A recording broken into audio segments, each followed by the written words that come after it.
live. This is great. Excellent. Hey, everybody. I'm Andy from the Marriage, Kids, and Money podcast. I'm back live again, courtesy of Credit Sesame. Thank you so much, Credit Sesame. I really appreciate you inviting me back to have some conversations about marriage and money. Tonight, we're going to be talking about how we can prepare financially for one of the most important commitments of our entire lives. Yes, my friends, I'm talking about marriage.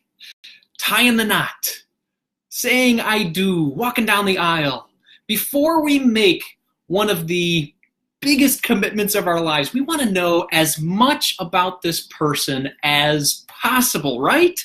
I mean, religion, sex, in-laws, politics, all these important things you're going to want to know about this person you're going to be committed to for your entire lives. But one thing I think is more important than all those, and that is money. That's the topic of money. And I'll tell you why. I feel like money is so important when it comes to who you're going to marry, because so many disagreements happen in marriage over money. And sometimes those disagreements, they end up ending the marriage. You know, I've read a lot of articles, talked to a lot of couples. Divorce happens, the number one reason that pops up in a lot of those articles, a lot of those conversations on why people got divorced is because of money fights. So, it's no real surprise, though. It makes sense. Money is tied to everything that we have going on in our lives. Our careers, our dreams, our kids, our education, everything.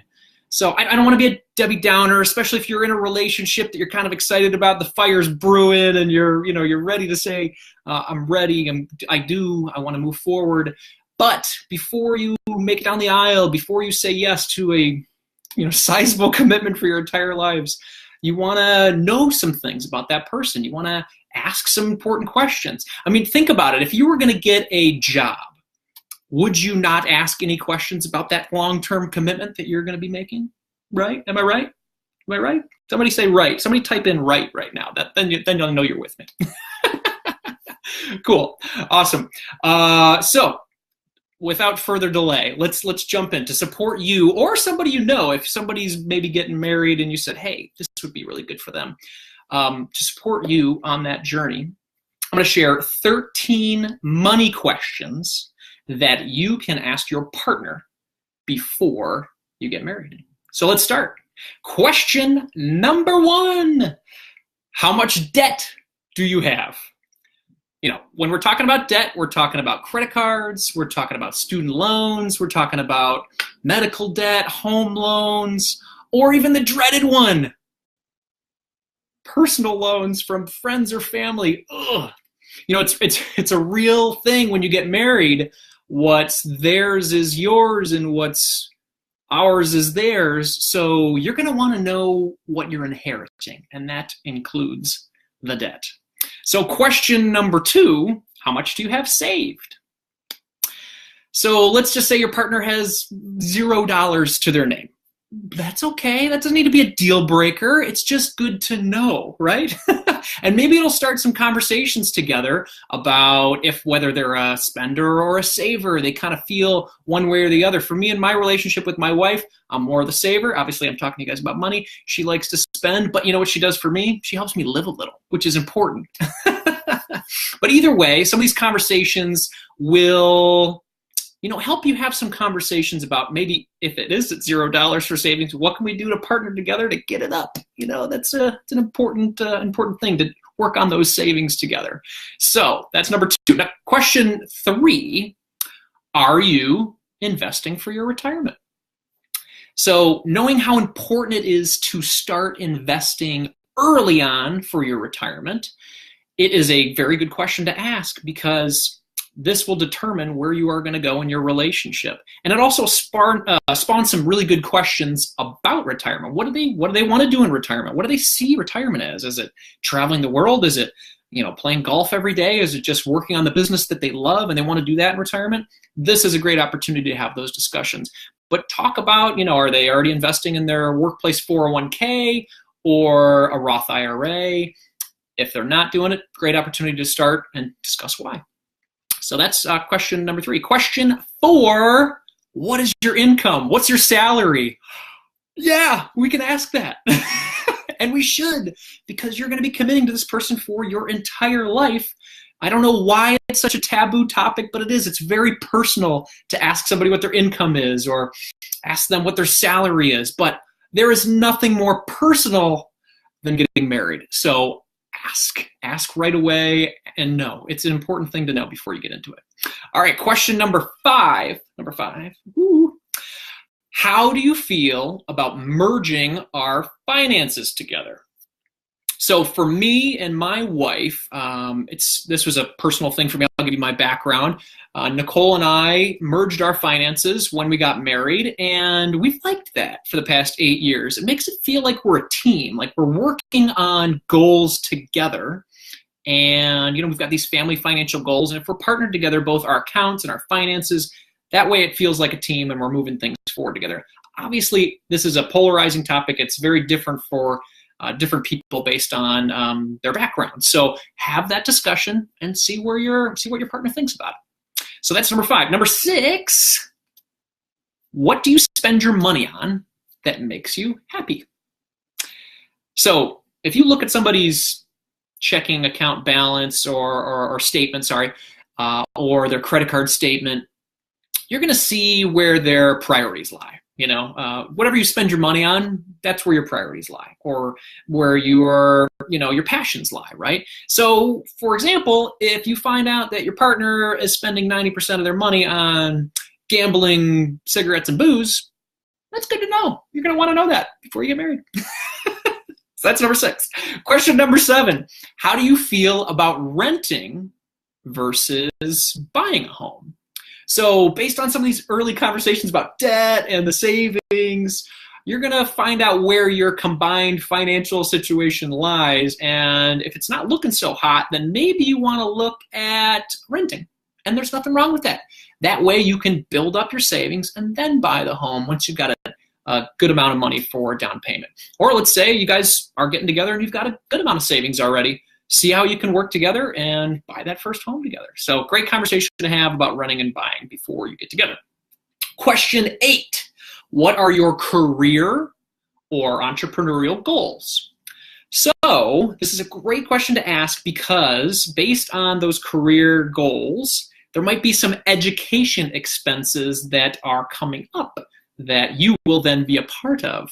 So for example, maybe somebody's trying to finish their undergrad and you guys are in early portion of your relationship, or they're working on a master's program, or they need some certifications to finish their degree. These are great questions or great answers to know because there's going to be a time commitment and a financial commitment to complete those in order to hit those career goals. So I was in my MBA program when Nicole and I got together. I was in year 1. So for her, I was saying, hey, honey, not only am I going to plunk down $40,000 of student loans, but also I'm in year 1 of 6 of night school to finish this MBA. So not only is there going to be a time commitment, there's going to be a financial commitment. Do you still love me? You want to get married? She did. She's with me. We're still 8 years on. So life's good there. But those are good questions to ask. So entrepreneurial-wise, is there a business that your partner is interested in starting or has dreams about, or they're already in? How is that going to affect your relationship? Are they working 7 nights or 7 days a week? Things like that. You're going to want to know that.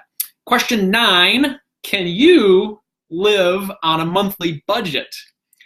If you listen to my my Facebook Live last time with Credit Sesame, I yammered on about budget, because I love budgets, because they give me control, they give me freedom, so I'm in control of my money, and we can create the path for our family. And if you're married, budgets are doubly important. So see what your partner thinks about living on a budget. Question 10, do you want to have kids? And if so, how many? So, I'm sure the opinions on the right amount of kids vary widely within your friend and family group. But the only opinion that really matters is yours and your partner's. So determine what that is, or find out what your partner thinks. Are they comfortable with having 1 child, 10 kids, 0 kids, whatever the number is? This is an important time to have that conversation before you get married instead of after. It's kind of funny. Whatever you decide beforehand, the number always changes. At least it did for me. When we got together, Nicole and I were talking about, 4 kids. 4 is perfect. Good for us. That works well. And then after we had number 2, let's just say I've got the vasectomy scheduled next month. So things change. If you know what I'm talking about, type in gentleman's cut, because that's what I'm going for next month. I've heard it's okay. I'm gonna survive. All right, so that's number 10. Number 11, what are your thoughts on adoption or IVF if we're not able to have kids? So this is a really important emotional as well as financial conversation to have, because there's a possibility that conceiving right when you want to, it might not work out. So how does your partner feel about adopting? How do they feel about IVF? There are emotional aspects to that. There are also financial aspects to that. But it's also a great way to still become a parent if you have a little bit of difficulty in the conceiving. So number 12, what is your policy on loaning family money? This one can cause a lot of problems in the marriage. So, think about the in-laws, the siblings, or just even close friends. The dynamic there can cause a lot of issues. And when you throw money into the mix, it can be even worse. It would be smart to know what your partner's stance is on loaning or giving money to family and friends. Play out some scenarios. What if your sister came up and said, hey, I need some help paying my rent? What is our answer to that? Let's just play out that scenario. Do we give her the money? Do we loan her the money? Do we have some stipulations with it? This is a good opportunity to have those practice conversations. All right, number 13, question 13, last one here. What are your life dreams? You guys are getting married. So this is going to be an opportunity to take yourself personally to the next level. Your partner is going to help you become a better person. They're going to enhance where you are in your life. So find out where they want to go. What's the place that they want to go? Do they want to, dream-wise, do they want to travel the world with you? Do they want to own their own business? Do they want to have a bunch of kids and be at all their activities and their sports?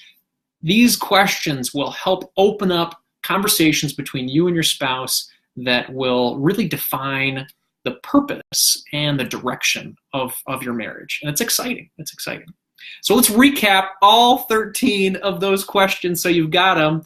Number 1, how much debt do you have? Number 2, how much do you have saved? Number 3, are you investing for your retirement? Number 4, what is your income? What's your salary? Ask that taboo question.